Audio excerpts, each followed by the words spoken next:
Bonjour et bienvenue à l'écoute de cette émission hebdomadaire préparée pour vous par la rédaction française de Radio Prague International. Nous vous emmenons aujourd'hui à Ústí nad Labem, dans le nord de la Bohême, où se trouvait autrefois la plus grande usine de bouteilles en verre de l'Empire austro-hongrois. Mais avant cela, on donne la parole aux élèves tchèques francophones venant de 7 lycées différents à travers le pays. Ils se sont rassemblés à l'Institut français à l'occasion d'une simulation du Parlement européen organisé conjointement par l'Institut et le directeur du campus de Sciences Po Dijon, Łukasz Macek. Reportage de Marie Ancien. Près de 90 lycéens se sont réunis ce mercredi autour d'un projet de simulation du Parlement européen. Les lycées de Brno, de Nymburk, de Tabor, d'Ostrava, de Prague et d'Olomouc se sont prêtés au jeu. Installés dans le cinéma Kino 35 de l'Institut de Prague, les élèves se sont immédiatement regroupés selon le rôle et le groupe politique qui leur avait été assigné 24 heures plus tôt. Après un bref discours de remerciement, Łukasz Macek n'a pas manqué de rappeler que la France était actuellement présidente du Conseil de l'Union européenne et qu'elle serait suivie par la République tchèque dès le mois de juillet. Éric Pléiou, attaché de coopération pour le français à l'Institut, n'a pas caché son plaisir de pouvoir accueillir un projet comme celui-ci. Au micro de Radio Prague International, il revient sur les objectifs de la journée. Alors, les objectifs de la simulation du Parlement européen, c'est d'abord de mettre en réseau des élèves qui sont de différents lycées, 7 lycées dans tout le pays, et qui ont un niveau de français suffisant pour pouvoir travailler ensemble en français. Un premier objectif, c'était réunir finalement des lycéens qui ne se connaissent pas et qui travaillent ensemble sur un projet commun. Le deuxième objectif, c'est de sensibiliser les jeunes au fonctionnement des institutions européennes. Souvent, les institutions européennes sont opaques, mal connues. Là, c'est une occasion de mieux comprendre le fonctionnement, et en particulier cette institution essentielle qu'est le Parlement européen. Un troisième objectif, c'est évidemment l'art de la négociation, savoir comment négocier, trouver des compromis, trouver un consensus. Tout ça, ce sont des choses qui s'apprennent, qui ne sont pas spontanées, données à chacun. Et puis il y a un quatrième objectif, bien entendu, qui est pour nous très important, ici, parce que c'est un des objectifs de l'Institut français, c'est de soutenir l'enseignement du français, l'apprentissage de la langue française. Et donc là, il y a un très bel exercice où les élèves peuvent mettre en valeur leur apprentissage scolaire, mais dans un cadre pas du tout scolaire. C'est-à-dire que la parole est totalement libre et ils s'expriment comme ils l'ont jamais fait en langue française. En effet, la langue française était au cœur de tous les débats.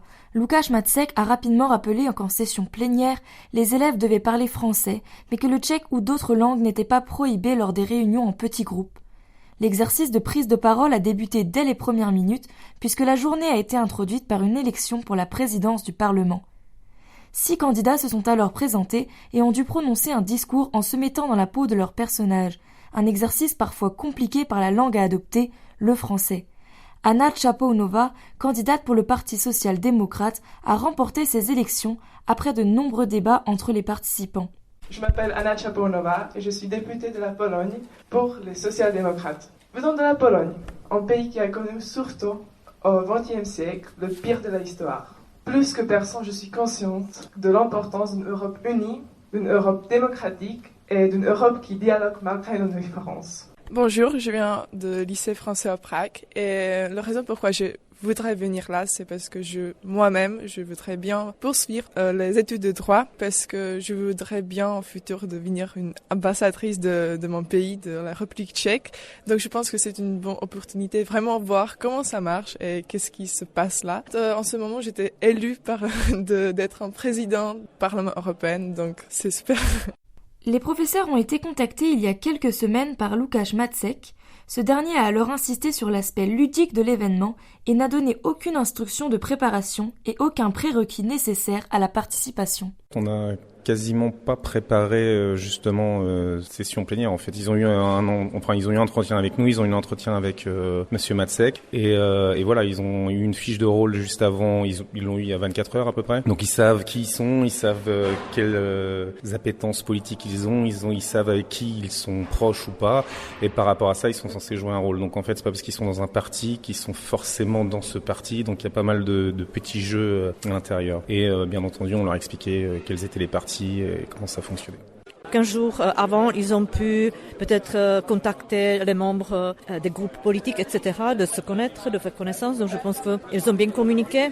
Mais il n'y avait pas vraiment la préparation spéciale. Donc M. Matzek a toujours souligné que c'est un jeu. Et je pense qu'ils ont vraiment pris cet événement comme un jeu. Et je pense que ça marche très bien. En ce qui nous concerne, on a suivi le conseil de M. Matzek de compter sur l'improvisation et l'énergie, l'enthousiasme des élèves. Donc on a sélectionné nos élèves et on leur a demandé de venir seulement si vraiment ils se sentaient très motivés par le jeu. Après la pause déjeuner au cours de laquelle les élèves ont pu continuer de faire connaissance, chaque groupe politique devait travailler sur une proposition de résolution du Parlement et proposer 3 amendements. Un atelier permettant de mieux comprendre le fonctionnement de l'institution et notamment de la prise de décision. Les élèves ont également pu s'exprimer sur leurs ressentis et ce qui les avait motivés à tenter l'expérience. Certains ont manifesté un intérêt très particulier pour la politique, d'autres se sont laissés porter par leur curiosité. Alors moi je viens du lycée français de Prague et je suis la vice-présidente du Parti des Verts. Et je me suis dit que ça serait bien de venir ici car c'est une bonne possibilité de s'ouvrir l'esprit, de voir comment ça fonctionne le Parlement. Je pense que c'est très bien qu'on organise cela car les lycéens ont la possibilité de manifester leur citoyenneté qui est encore très récente et très fraîche et vraiment savoir qu'est-ce qu'on doit faire après. Je m'appelle Antonin Barthélémy, donc je viens du lycée français de Prague et je participe du coup au Parlement européen. Et donc j'ai le rôle d'un député du groupe gauche du Parlement européen tout simplement qui vient après du coup qui a vraiment un peu des penchants anticapitalistes et très communistes et voilà. Et en fait je participe à ça puisque j'avais vraiment pas beaucoup d'idées de comment se passait vraiment le Parlement européen et juste pour en apprendre plus et aussi pour prendre la parole parce que tout à l'heure j'ai essayé de me présenter en tant que président même si j'ai pas vraiment gagné. Je trouvais que c'était une expérience enrichissante. Mon nom est Alexandre Patine et je viens de Prague, du lycée français de Prague. Et mon rôle est député pour le Parti social-démocrate et je viens de Croatie.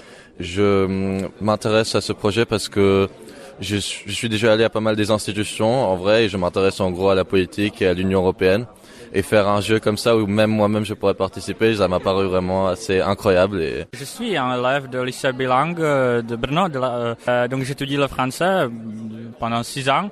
Je suis ici pour qu'on puisse essayer de négocier avec les jeunes, essayer de communiquer, essayer de se parler entre les jeunes parce que c'est d'après moi la chose la plus importante de communiquer avec les gens parmi nous et de créer une sorte de l'Europe de demain. C'est très difficile parce qu'on a beaucoup de pensées, beaucoup d'idées qu'il faut exprimer.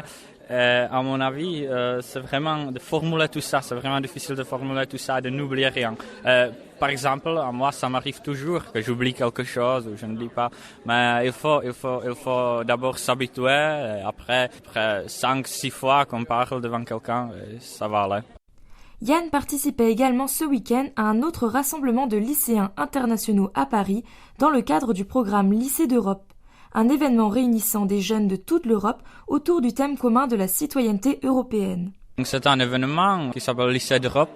Donc c'est une réunion de gens, de jeunes lycéens de toute l'Europe à l'occasion de la présidence de la France au Conseil de l'Union européenne. Donc ça se devrait passer en février à Strasbourg, mais malheureusement c'était annulé à cause de la Covid. Et puis on s'est connecté en ligne, on a fait le travail en ligne. Ce week-end on s'est rencontrés à Paris pour qu'on puisse se voir, pour qu'on puisse faire des choses ensemble. Finalement, c'était vraiment un week-end très agréable. On a présenté tout ce qu'on a fait en ligne au monsieur le ministre de l'Éducation français.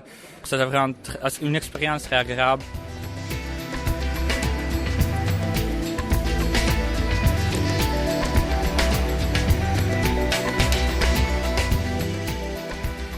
Il y a 3 ans, l'immense complexe délabré de la verrerie d'Ustina de Labem a été rasé dans l'indifférence du grand public.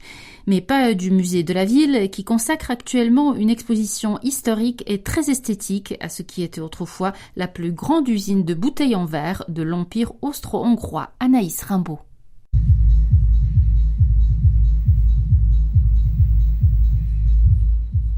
Située au nord de la République tchèque, à moins de 25 km de la frontière allemande, Ústí nad Labem est plus connue comme ville industrielle que comme destination touristique. D'ailleurs, c'est à une des facettes de cette histoire manufacturière que rend hommage le musée de la ville, avec son exposition sobrement intitulée Flaška. Responsable des relations publiques pour le musée, Vladimír Zetl explique le choix de ce nom pour l'exposition. S'il est très simple, le nom de l'exposition Flaška est le fruit d'une longue réflexion. Pour désigner une bouteille, en tchèque, le terme le plus correct serait certainement láhev. Cependant, le terme Flaška a en quelque sorte une connotation affective. C'est un mot familier, c'est-à-dire que láhev désigne un contenant quelconque, tandis que Flaška exprime un lien avec cet objet. Lors de la cérémonie d'ouverture de l'exposition, mon collègue a fait une blague. Il a rappelé que le terme Flaška était également utilisé pour désigner un biberon, kojenecká flaška, littéralement bouteille pour nourrisson, c'est-à-dire que la Flaška vous accompagne tout au long de votre vie, le contenant reste, seul le contenu change. A vlastně flaška jako taková vás provází celým životem, takže zvolili tento název. Obsah se mění, forma zůstává. Bien évidemment, le terme Flaška vient de l'allemand Flasche. Je ne sais pas si en Moravie, par exemple, on utilise moins le terme Flaška que dans notre région, car il ne faut pas oublier que la frontière avec l'Allemagne n'est pas vraiment loin d'ici. Quoi qu'il en soit, je ne crois pas que mes collègues aient cherché à faire figurer cet élément international dans le nom de l'exposition. Ce qui a motivé leur choix, c'est véritablement la connotation populaire du mot.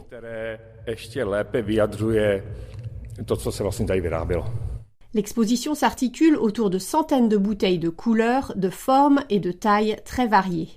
Comme l'explique le commissaire de l'exposition Jakub Dolejel, c'est la première fois que le musée présente sa collection spécialisée, unique par son ampleur et sa variété.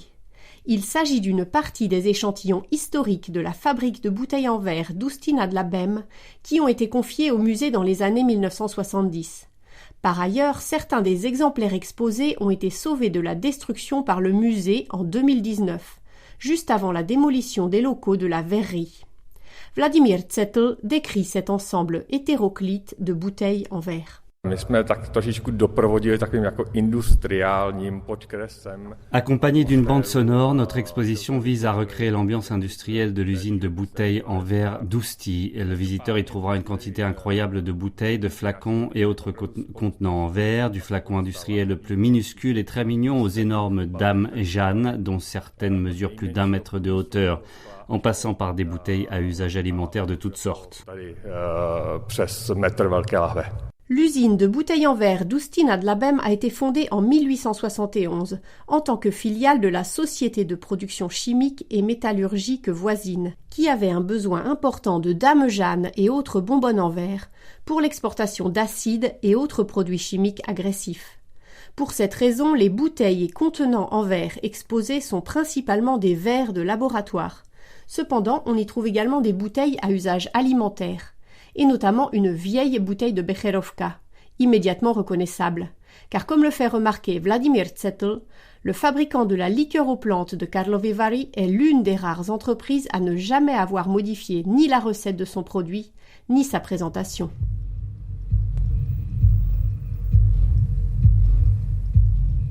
Au début du XXe siècle, l'entreprise a été reprise par Mulik, empire du verre établi à Teplice, à une vingtaine de kilomètres d'Ústí nad Labem. Dès 1913, les nouveaux propriétaires ont commencé à automatiser la production grâce à des machines américaines de marque Owens. Elles ont permis d'augmenter considérablement la production de bouteilles en verre et de les exporter dans le monde entier, notamment en Égypte, en Chine et à Cuba. Après la Seconde Guerre mondiale, en raison de leur attitude anti-nazie, les membres de la famille Mulig ont pu rester dans l'entreprise malgré leur origine allemande, mais uniquement en tant qu'employés ordinaires. L'usine de bouteilles en verre d'Ústí nad Labem a cessé sa production en 1997. Le nouveau propriétaire préférant moderniser l'usine de Doubi, à proximité de Teplice. Outre l'histoire centenaire de la verrerie d'Ústí nad Labem, Vladimír Zetl évoque une anecdote importante pour la production industrielle de bouteilles en verre sur le territoire de l'actuelle République tchèque.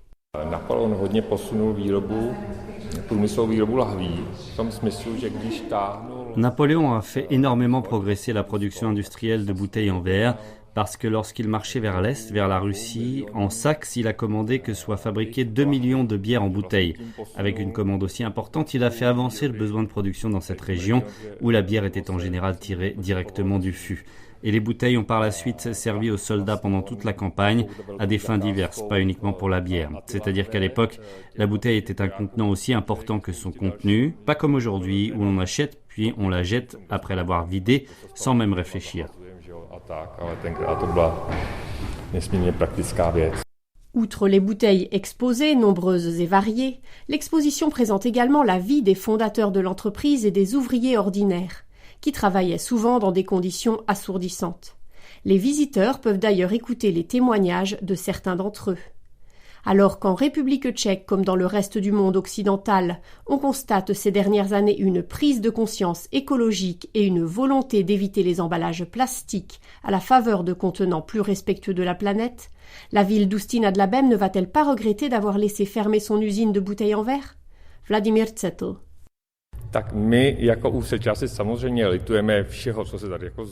Nous, les habitants d'Ústí, on regrette bien évidemment chaque fermeture qui a lieu ici, sauf quand il s'agit d'une usine dont la production a une lourde empreinte environnementale. Nous étions fiers du verre d'Ústí.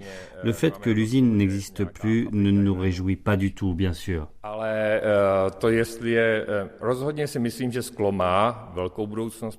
Je suis convaincu que le verre a un grand avenir. C'est un matériau qui accompagne l'homme depuis des milliers d'années et qui, selon moi, va continuer à le faire.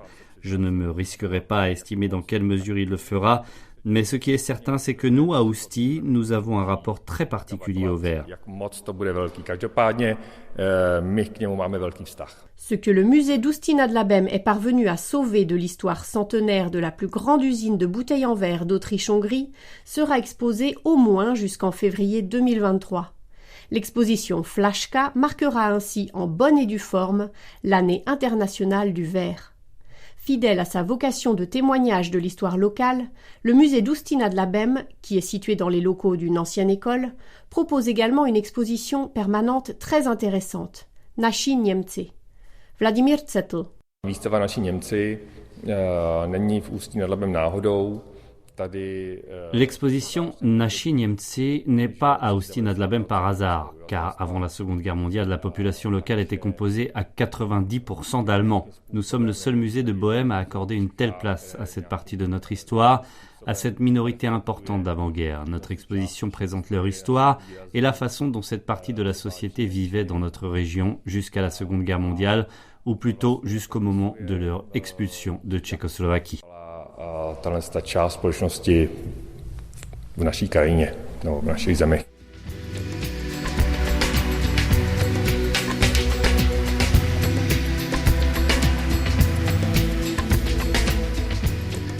C'est la fin de cette émission préparée par la rédaction française de Radio Prague International. Elle vous a été présentée par Magdalena Hrozinkova, réalisation Dagmar Hlídková. L'actualité tchèque en français, ça continue sur notre site français.radio.cz, sur Twitter et sur Facebook. À très bientôt de nouveau à l'écoute. Naslyšenou.